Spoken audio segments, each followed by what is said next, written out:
I stole your wealthy husband. The first call from my younger sister, Lois, came just before our mother's funeral.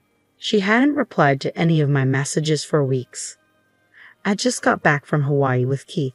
I brought you some chocolate souvenirs.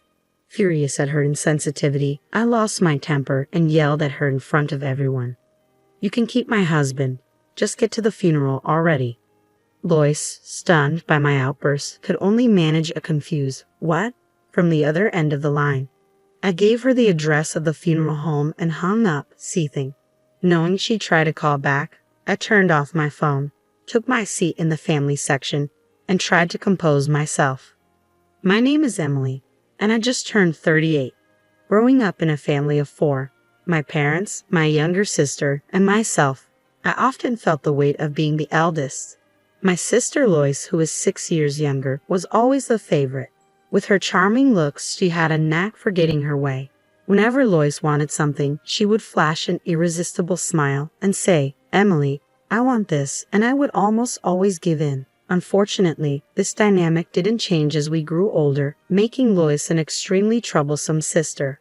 8 years ago, our father passed away after a long illness. 6 months ago, our mother was diagnosed with a terminal illness and had been in and out of the hospital since. 2 years ago, I married Keith, a senior colleague from work, and moved into an apartment near my office. Despite the distance, I spent the last 6 months commuting an hour each way to care for my ailing mother while managing my job. Lois had returned home and left her job a year ago following a breakup with her then boyfriend. Despite this, she continuously deferred caregiving duties to me, claiming I was better suited for it. Eventually, I took a month off work to care for our mother. Despite my efforts, she passed away 2 days ago. And where was Lois during this time? She had left for Hawaii a week earlier. I pleaded with her to stay, but she disregarded my pleas and went ahead with her plans. At the funeral, following the priest's final words, friends and family began to offer their condolences. It was a tribute to my mother's kindness that not only relatives but also many of her friends had gathered to mourn. Several colleagues from my workplace were also present. "I'm sorry for your loss," they offered. "Thank you. I truly appreciate your support in granting me the time to be with my mother during her final days." He's my father-in-law, the company president. Throughout this difficult time, he's shown exceptional understanding and support. But where's Keith? I haven't spotted him around. He's been on a business trip overseas since last week, and I haven't been able to reach him. I understand. I'll inquire with the sales manager about his whereabouts. Due to the size of the company he oversees, Keith and I work in different departments. He's heavily involved in sales and often laments about his demanding schedule filled with frequent business trips. While I tried to be understanding of his absence during this challenging period, I couldn't shake off the anxiety of managing everything alone, especially without being able to reach him or my sister Lois. Meanwhile, my father-in-law made a heartfelt effort to attend the funeral, his presence offering immense support that nearly moved me to tears. Gratitude swelled within me as we rode to the crematory in the limo with the rest of the family. Upon switching my phone back on, I half hoped for a message from Keith. Instead, I was taken aback by the flood of nearly 30 voicemails, most of them from Lois. "Answer your phone. You can't just fabricate absurd lies because you're upset that I'm with Keith now." Her voice echoed through the phone, filled with anger. "She took Keith from me. Did she mention something like that during her call before the funeral?" I was too overwhelmed with managing the guests to fully grasp what she was implying. Lois and Keith having an affair? Could it be true? I felt a surge of shock and agitation. Was Keith really on a trip with her? It seemed unbelievable. Rushing to check the voicemail, I found several messages from my husband. "I'm deeply sorry, but you're a resilient woman. You can handle this on your own, but Lois, I need to stand by her. So let's end things." As I listened to his message, it felt like a scene ripped from a melodramatic script. I wish I hadn't heard that. I muttered to myself. Why did I have to discover that my husband and sister were having an affair and enjoying themselves in Hawaii during our mother's funeral? You need to hurry if you want to bid your final farewell to Mom. We're en route to the crematory. Reluctantly, I dialed my sister's number and relayed the news. "That's not funny. Stop lying. You're just bitter because I took Keith from you." "But it's the truth. I get it. Losing your husband must be tough." "Yeah, he's set to be the next company president and loaded. I empathize with your pain, Emily, but there's a difference between white lies and deceit, you know. You're grown up. You should understand that. I never expected to hear that from you. It was a shock to find out about you and Keith's affair. I could almost hear the satisfaction in Lois's voice. She always enjoyed pulling pranks on me since we were kids, reveling in my gullibility. I let out a frustrated sigh. Regardless, now's not the time for this. If you want to bid Mom farewell, come now. I'm tired of this charade, so why do you need to check with his father? On the other end of the line, their voices overlapped in what seemed like a heated exchange. They probably weren't prepared for me to bring up his father. Eventually, my husband, who appeared to be standing beside Lois, took the phone. Emily, is what Lois said true? If you doubt it, then do as you wish. I'm ending this call. After a while, we pulled up at the crematory.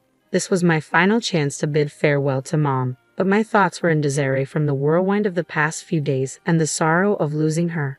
Unsure of what to do next, tears streamed down my cheeks uncontrollably. Witnessing my distress, a relative offered a comforting pat on the back, saying, "Your care for Mom until her last moments surely brings her gratitude, Emily." I stood before my mother's casket, bidding my final farewell. "Mom, thank you for everything. I'll miss you dearly." As her casket began its journey for cremation, a sudden commotion erupted. "Wait, where's Mom?"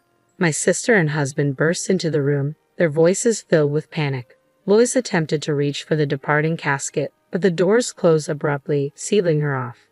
"No, I haven't said goodbye yet. Please stop." Amidst Lois's anguished cries, Keith stood behind her, visibly stunned. "We should proceed. This is unsettling for everyone." "Why didn't you inform me, Emily? I missed the chance to see Mom at the end." "It's on you." "On me?" "Absolutely. If it was this dire, you should have given me a heads up. But you kept quiet." I've lost count of how many times I briefed Lois about Mom's health. Every time she'd dismiss it, saying, "I'm clueless about this stuff." "You handle it, Emily."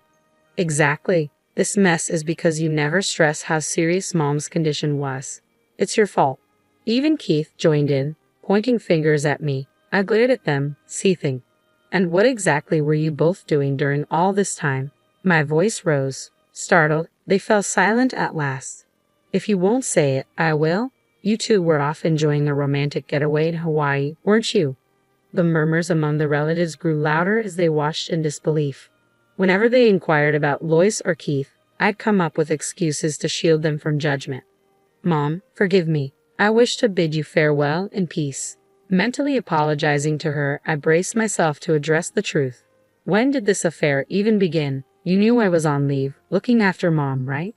It was a difficult time for me. I reached out for help countless times, but all you two did was have a good time together. Isn't that right?" "Enough. It's your fault, Emily. You didn't keep Keith close enough." "What's that supposed to mean?" "You need to prioritize your husband more. He complained about being bored at home because all you talk about is work and caregiving." Poor Keith. "Oh, so that's what he said," I retorted, shooting a glare at Keith. He quickly averted his eyes, avoiding mine. "Emily, you snagged a wealthy future company president, but you got complacent. That's why he was swayed by me. You always do this, Emily." In truth, every time I had a boyfriend in high school or university, Lois managed to steal them away from me. The only exception was Keith, as Lois was already in a relationship at the time. What a shame. From now on, I'll be with Keith and become the wife of the future president, so end things with him. Fine, take Keith. I'll file for divorce. At that point, I was beyond caring. When I decided to marry Keith, I had no clue about his family background. He was initially working at a regional branch before transferring to headquarters in my department. Keith was charismatic, sociable, and effortlessly won everyone over, quickly becoming an integral part of the team. As we grew closer, I developed feelings for him, and when he proposed, I joyfully accepted. It wasn't until I visited his parents' home that I discovered his father was the president of the company where I worked. It came as a genuine surprise. "So promise me, don't come back later begging to avoid a divorce." "I won't." "You're certain about leaving me?" "Yes, I am." "If you leave, no man will marry a workaholic like you. You understand that, don't you?" "I'll live my life on my own terms. But for today, please bid Mom a proper farewell." Keith and Lois exchanged smug glances as if they had triumphed. Relatives frowned. observing the tension. I apologize for the unpleasantness, I said, regretting the scene. As I apologized to my relatives, I heard Lois whisper, "Always the goody two-shoes. I can't stand it. I've tolerated so much because she's my younger sister, but I'll no longer see her that way. I'm divorcing Keith, and I'm alone in this world now. All I have to do is brace myself for that reality." I clenched my jaw tightly. 2 weeks have elapsed since then. I've packed up my belongings from the apartment and settled into a new condo near the office. I've even listed my parents' house for sale. There's nothing tying me to the past anymore. As I moved out, Lois moved in with Keith. Our divorce papers have been finalized and filed. I'm sure they're happily starting their married life together now. Well, I've finished sorting through Mom's paperwork. Now it's time for payback. "Watch over me, Mom," I said with a smile, gazing at her portrait, envisioning the events to unfold.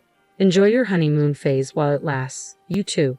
The following day, while I was at the office for my job reinstatement, my phone buzzed with a flurry of voicemail notifications. "Hey, what's the deal? We're divorced, right? Why am I being slapped with a $30,000 bill?" Concerned they might show up uninvited, I suggested meeting at a nearby diner. As soon as we began conversing, Keith erupted in a fit of rage, his voice booming with fury. "I received a legal document from a lawyer. What's this about? We're already divorced, aren't we?" "Exactly. I'm not sure." I had tasked a lawyer with claiming $40,000 from Keith as my share of the property and $30,000 from Lois for her portion of our mother's medical care expenses. The documents must have been delivered to their address. It's something they should have anticipated, but it seemed they hadn't. I felt exasperated. "You just need to settle what you owe. That's unfair. And don't think you can get away with what you've done. I've endured significant emotional distress. Should I sue you for that too?" "Emotional distress? You cheated, plain and simple, so pony up." They fell silent, likely realizing they couldn't argue with the law. Then, after a pause, Lois turned her gaze on me. "So, Emily, it's all about money for you in the end. Fine, let Keith foot the bill. With a loan from my dad, we can easily cover the $70,000. Keith, I know you're not exactly flush. Lois, are you really okay being with a broke guy? Keith will be the president soon. Then he'll have money. Just need a bit of patience." "Oh, Lois, you're after the money too, aren't you?" "No, I've got plenty of love. Dad's been talking about retiring at 65 for ages. So, in 2 years, I'll take over as president." "Seriously, that'd be something." "Absolutely. I'm the only son, after all." We'll see." I couldn't help but burst into laughter. "Can you believe this? Is she losing it?" My sister's voice chimed in. But the real act of revenge I had planned was only just beginning. "Keith, you've been absent from work for quite some time," citing the family funeral as the reason, correct? "Well, my mother-in-law is family too." "True, but the company is aware of what you've really been up to." "Huh. Are you aware that your father attended Mom's funeral?" I intentionally withheld this information from Keith and Lois, leading Keith to believe that his father was unaware of the situation. "I've informed the company and your father, the president, that you lied about taking family leave for caregiving and instead went to Hawaii with your mistress." "Oh, that was you. You never did any caregiving at all. You have the nerve to act so boldly. And you've taken time off work with Lois on several of your business trips, haven't you? I've reported that too." "How did you find out?" "Lois has been posting photos on social media, detailing where and when she went out. There were a few pictures with you in them. Quite shocking." Huh? You knew about my social media? It's the same account you've had since high school.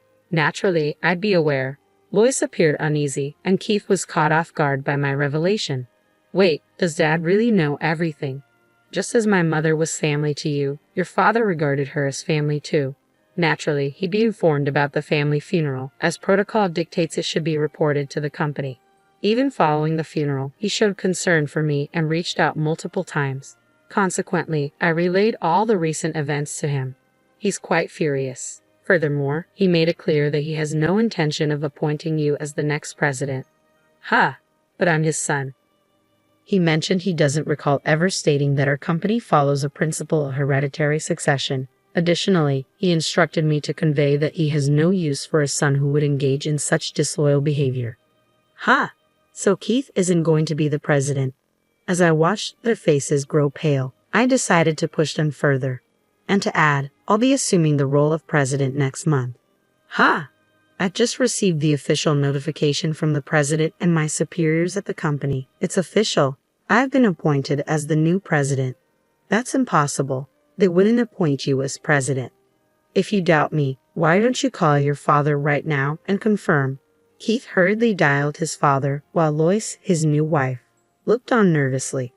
So, Emily's going to be the president. That's true. So, I won't be the president's wife. If I knew that, I wouldn't have taken you from Emily. But you said you loved me. That was with your money included. What did you say? I couldn't bear the couple starting their argument in front of me, so I stood up. If you want to fight, do it somewhere else. Oh, and I'll be expecting the payment. Thanks. Wait, please don't leave me. Please support me, sis. I evaded their desperate attempts to grab hold of me and swiftly departed. Following that, the couple proceeded with their divorce. My ex-husband, Keith, was demoted by his father and eventually resigned from his position. Now, he works multiple part-time jobs every day to settle his debts to me. As for Lois, rumors have it she's working in a bar at night. Initially, she seemed to be managing, but she fell victim to a deceitful man and found herself in dire circumstances. Meanwhile, I've ascended to the position of president. Admittedly, it's for a small company operating as a subsidiary within the main company building, specializing in the caregiving industry, a venture established based on the proposal I drafted during my caregiving leave. Nonetheless, the caregiving sector is projected to expand in the future, and I'm determined to excel. I'll give it my all moving forward.